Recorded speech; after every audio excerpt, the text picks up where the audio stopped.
suñu bakkan ñu teg ko si tey jii parce que politique moom boo si dugg conviction lay doon boo demee nga ni yow loolu nga gëm ki nga jiital mu tax la def lu nekk jël saw li nga wax noonu bëgg ko noonu mu jël ko teg ko ne da ngay retourner waat sa veste li président li mu wax mooy sagesse président li mu wax mooy waxu grandeur donc yow day mel ni comme si que yow yéen ñi ko doon pousser pour mu jël décision boo mu jël teg ko fële ne que yéen xam ngeen ni di ngeen koy wax loolu yoon ngeen ko c'est-à-dire si fitna ngeen ko doon pousse. parce que ñu bari si ñoom nee nan tey décision bii mu jël wàccee na lu bari c'est-à-dire calmer na waat lépp parce que dañ ni république la ñu am Sénégal sacrifice boo mën a def pour dëkk bi wàcc wala fitna bañ fi am na nga jël décision boobu donc ñi ko doon pousse démb dans cette décision de 3e candidature tey bu ñu ñëwee ni président li mu wax moo wàccee tension bi mooy sagesse mooy il est grand nangam sax donc ñoom ils avaient des esprits petits man loolu laa bëgg a comprendre quoi nga expliquer nu tuuti yow loo si xam. oui di la jaajëfal si question bu am solo bi en fait man sama gis-gis mooy ñëpp ñi nga xamante ni dañ doon pousse président Macky Sall pour mu def 3e mandat gëmuñu Sénégal. c'est des gens yoo nga xamante ni ils ne croient pas en la destinée de ce pays-là en la stabilité du Sénégal ay nit la ñoo xamante ni parce que logique pour logique ils disent que ginnaaw bi président Macky Sall ne moom bokkatul indi na dal réew mi stable na mais bu dee président Macky Sall renoncé mooy tax dëkk bi am stabilité mooy tax réew mi dal mooy tax tension yëpp wàcc bu dee dañoo bëgg Sénégal le patriotisme bi ñuy wax tout le temps di wax ne ni la patrie avant le parti bu doon exercer nañ ko ñoom ñooñu doon ko encourager parmi eux les 476 maires qui ont signé une pétition pour demander à Macky Sall d'être candidat à l'élection présidentielle de 2024. Ils auraient dû penser au peuple et à cette nation-là ne ko mais président da ngay peut-être constitution may na la mais pour l'intérêt suprême du Sénégal yow tegal lépp ci suuf sénégalais yi nekk ci jàmm. Pour te dire aussi dafa am une sorte d'hypocrisie quand même derrière aussi mënoo ne président ginnaaw bi mu renoncé tu lui trouves de la grandeur tu lui trouves de la sagesse tu lui trouves 1001 autres qualités ginnaaw bi mu bàyyi décision bi léegi su bàyyitoon décision bi forcé ne moom day dem defi élection donc il n'aurait pas eu toutes ces qualités qu'on lui trouve aujourd'hui il faut à un moment donné qu'on soit logique man waa APR je trouve que Benno Bokk Yaakaar ils ont joué ils ont poussé le président ils ont mis la pression sur le président Macky Sall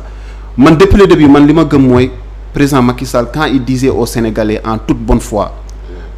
je veux bien limiter les mandats à 2. C'était sincère moi j'y crois moi je crois qu'il était sincère mais il arrive à un moment donné de l'histoire politique quand les intérêts vraiment entrent en jeu et que chacun veut tirer son épingle du jeu il peut arriver que ñu defloo njiit lu mu bëggul def man dama jàpp ne parce que j'ai même entendu des gens yu wax ne xam ne dañuy wax président daf leen trahir dafa trahir waa APR dafa trahir Benno Bokk Yaakaar j'ai entendu ça j'ai entendu des gens yoo xam dañu ne président soo présenté ñu ne yóbbu ñun ñoo la yóbbu CPI parce que c'est une haute trahison donc il faut que les gens à un moment donné tamit ñu xam lu ñu bëgg président Macky Sall bëggoon na mais après aussi moi je pense qu'il a manqué de fermeté quand même on peut lui trouver toutes les qualités mais sur cette question-là le président Macky Sall a manqué de fermeté man su ma doonoon président Macky Sall sama wax démb mooy doon sama waxu tey mooy continuer mais à un moment donné il a tergiversé cette tergiversation-là a causé des dommages fii ci biir réew mi Sénégal am na ñu ñàkk seen bakkan en 2021 c'est vrai am na yeneen cause yu nekk ci ginnaaw mais la cause du 3e mandat quand même bokkoon na ci li nga xamante ni moo attisé maanaam le feu daal benn instant. effectivement parce que c'est le flou. parce que tamit boo ko jàngatee par exemple lu jëlee Sori Kaba fu mu jaar ak moom. Maître Moussa Diop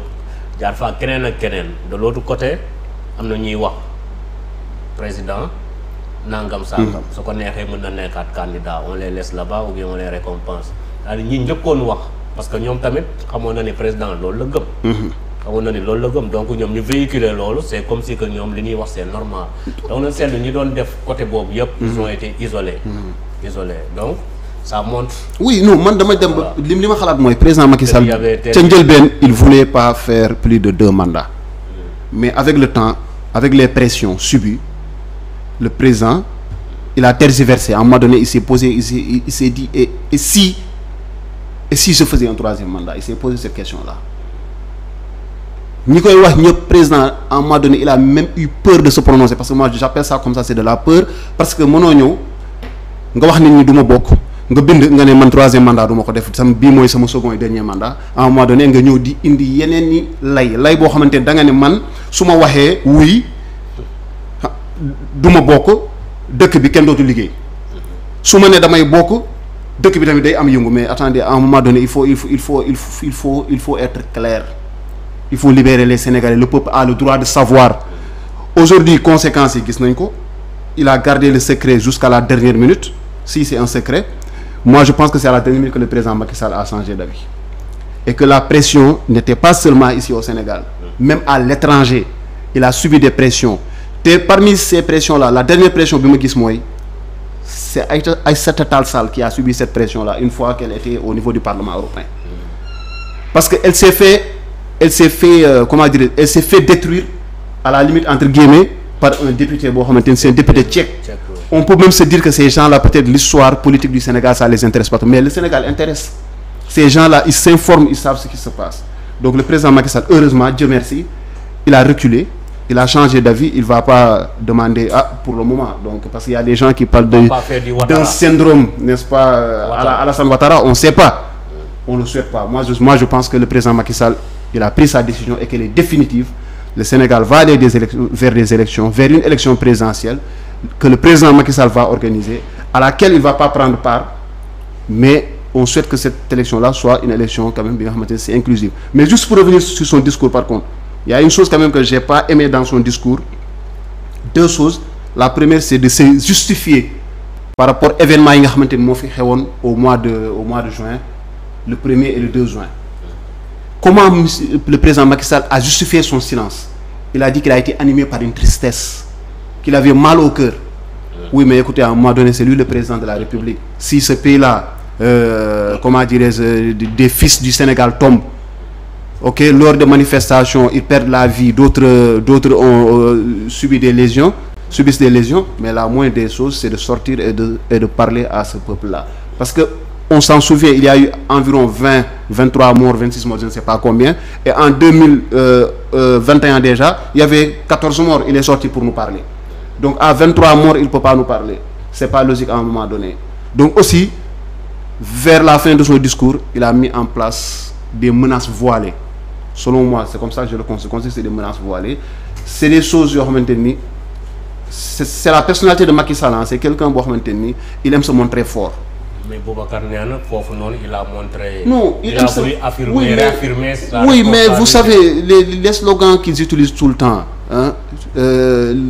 force restera à la loi mais ça fait une décennie qu'on nous dit ça et que l'État restera fort on sera ferme oui mais il y a des choses par contre quand tu es président de la République tu n'as pas forcément besoin de le dire ça se pratique parce que tu as été élu pour ça. Tu n'as pas besoin de dire oui ceux qui font l'objet d'une condamnation on va respecter la justice on va faire oui mais tu as été élu pour ça tu n'as pas besoin de nous le rappeler parce qu'on le sait mais quand tu viens avec un discours et que tu parles aux Sénégalais et que c'est pour apaiser les tensions parfois aussi il y a des choses quand même c'est malheureux quand tu les mets en avant de l'autre côté voilà les gens ils peuvent se poser des questions de quoi veux-tu parler de qui veux-tu parler et forcément il y a des suspicions les gens ils peuvent commencer déjà à trouver des visages et à dire par exemple le président il parlait à telle ou à telle autre personne. Boubacar bu ñu ñëwaatee ba tey ci discours du président